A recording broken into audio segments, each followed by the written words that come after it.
எங்கும் ஜெயம் எதிலும் ஜெயம், இனிமேல் நமக்கு இல்லை பயம். நான் உங்களுடைய மாலா சுப்பிரமணியம் பேசுகிறேன்ப்பா.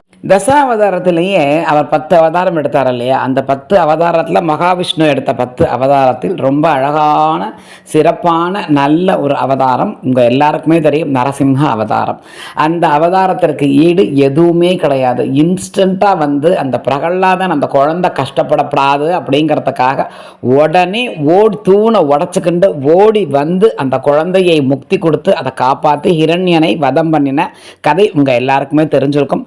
அவர் கொடுத்த வாக்கு, கார்த்தால சாகப்படாது, மத்தியானம் சாகப்படாது, ராத்திரி சாகப்படாது, ஆற்றுக்குள்ளே சாகப்படாது, ஆற்றுக்கு வெளியில் சாகப்படாது, வானத்தில் சாகப்படாது, கீழே சாகப்படாது, விஷத்தால் சாகப்படாது, ஆயுதத்தால் சாகப்படாது, மனுஷனால் சாகப்படாது, மிருகத்தால் சாகப்படாது. இத்தனை வரங்களையும் பெற்று ரொம்ப அத்தனை தேவர்களையும் மனிதர்களையும் கஷ்டப்படுத்தின. வேற வழியே இல்லை, ஹிரண்ய வதம் பண்ணியே ஆகணும் அப்படிங்கிற பட்சத்தில் அவர் உடனே இன்னொரு உயிருக்குள்ளே இருந்து 10 மாதம் ஜெனிச்சு வந்தால் அது வரைக்கும் இந்த குழந்தை கஷ்டப்படுமே அப்படிங்கிறதுக்காக உடனே தூணை உடைத்து கொண்டு இன்ஸ்டண்ட்டாக வந்து அவன் அத்தனை வரங்களையும் காப்பாற்றி இவனை அழித்தார். ஹிரண்யனை வதம் பண்ணினார் இல்லையா நரசிங்க பெருமாள். அப்பேற்பட்ட ஒரு அருமையான ஒரு அவதாரம் அந்த நரசிம்மமூர்த்தி. சனிக்கிழமை ரொம்ப அவருக்கு விசேஷம் அப்படிங்கிறது உங்கள் எல்லாருக்குமே தெரியும். நாளைக்கு சனிக்கிழமை, நாளைக்கு நீங்கள் பக்கத்தில் நரசிம்மர் கோவில் இருந்தால் போங்கோ, எப்படி இல்லாட்டி ராமர் கோவில், ஹனுமான் கோவில், எந்த கோவிலாக நரசிம்மர் கோவிலாக இருந்தால் ரொம்ப விசேஷம்.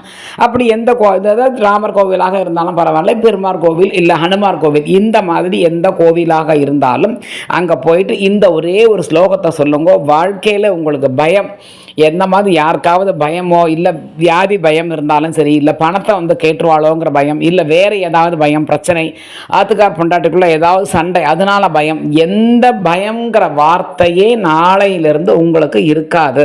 இந்த ஒரு ஸ்லோகத்தை மட்டும் நீங்கள் சொன்னேன்னாக்க நம்மளை அறியாமல் ஒரு தைரியம் வரும். எதுவாக இருந்தாலும் பார்த்துக்கலாம் அப்படிங்கிற மாதிரி ஒரு தைரியம் நமக்கு வரும். அதனால் நீங்கள் இந்த ஒரு ஸ்லோகத்தை நாளைக்கு நீங்கள் அந்த கோவிலில் போய் சொல்லுங்க. இல்லை மாமி என்னால் முடியல, எனக்கு கோவிலுக்கெல்லாம் போகவே முடியாது, எனக்கு ரொம்ப உடம்பு முடியலை, நான் ஆற்றுல தான் இருக்கணும் அப்படின்னாலும் ஆற்றுலையே சாயங்காலம் 6 மணிக்கு மேலே, 5:45 மணிக்கு மேலே ஆற்றுல ஒரு தனியாக ஒரு விளக்கை ஒன்று ஏற்றுங்கோ. அகல் விளக்கு, நல்லெண்ணெயாக இருந்தாலும் பரவாயில்ல, நெய்யாக இருந்தாலும் பரவாயில்ல, அதை 2த்துல தீபம் எண்ணெய், இது 3க்குள்ளே எதுவாக இருந்தாலும் பரவாயில்லை ஊற்றி இந்த ஒரு மந்திரத்தை மட்டும் நீங்கள் சொல்லுங்க. ஓம் உக்ரம் வீரம் மகாவிஷ்ணம் ஜுவலந்தம் சர்வதோமுகம் நரசிம்ஹம் பீஷணம் மிருத்யும் நமாம்யகம்.